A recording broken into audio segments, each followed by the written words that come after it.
काय ठरलं आजच्या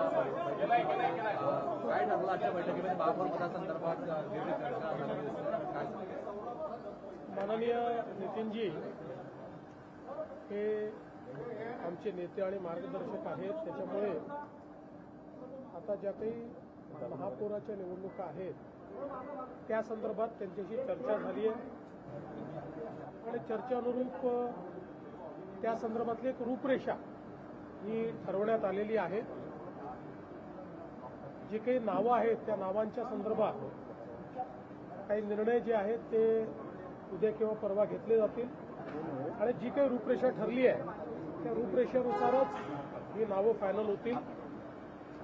आमचे जे काही महानगराचे अध्यक्ष आहेत, आमदार आहेत, हे मिळून त्या संदर्भात अंतिम निर्णय करतील. नागपूरचं काय सांगाल? इतर ठिकाणी ज्या पद्धतीनं समीकरण दिसत आहे त्या ठिकाणी काही चर्चा झाली का?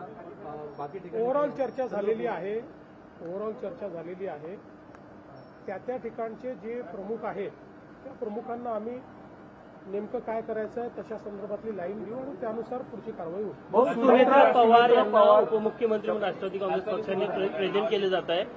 शपथविधीची चर्चा आहे. असं आहे की कुठलाही निर्णय जो काही घ्यायचा असेल तो राष्ट्रवादी काँग्रेस पक्ष घेईल आणि राष्ट्रवादी काँग्रेस पक्ष जो निर्णय घेईल त्याच्या पाठीशी आम्ही उभे राहू, सरकार म्हणून आणि भारतीय जनता पार्टी. त्यामुळे मी आत्ता आपल्याला एवढंच सांगू शकतो की अजितदादांचं कुटुंब असेल किंवा राष्ट्रवादी काँग्रेस पक्ष असेल याच्या पाठीशी आम्ही पूर्णपणे उभे आहोत. त्यांचे जे काही निर्णय होतील त्या निर्णयांना योग्य ते समर्थन आमच्याकडनं असेल. राष्ट्रवादी काँग्रेस पक्षाकडनं काही तसा प्रस्ताव वगैरे आला का? तर पक्षाकडनं माझ्याशी 2 वेळा चर्चा करून ते गेले आहेत.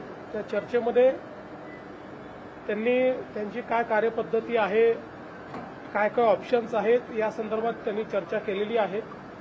मात्र अंतिम निर्णय जो काही असेल तो त्यांचा पक्ष घेईल. त्यामुळे त्या संदर्भात मी बोलणं हे योग्य होणार नाही. शपथविधी उद्या होण्याची शक्यता आहे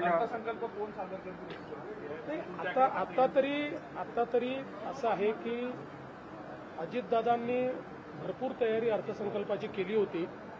त्यामुळे आता उद्यापासून मी स्वतः लक्ष घालून अर्थसंकल्पाच्या ज्या काही प्रोसेसेस आहेत त्या मी स्वतः पूर्ण करणार आहे आणि मग आम्ही इव्हेंच्युअली ठरवू काय करायचं. शपथविधी काही वेळ ठरली का?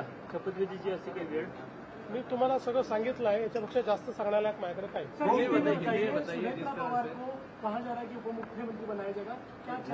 देखिए, कोई भी निर्णय जो होगा ये निर्णय राष्ट्रवादी कांग्रेस पार्टी लेगी. राष्ट्रवादी कांग्रेस पार्टी जो निर्णय लेगी हम उसके साथ खड़े रहेंगे.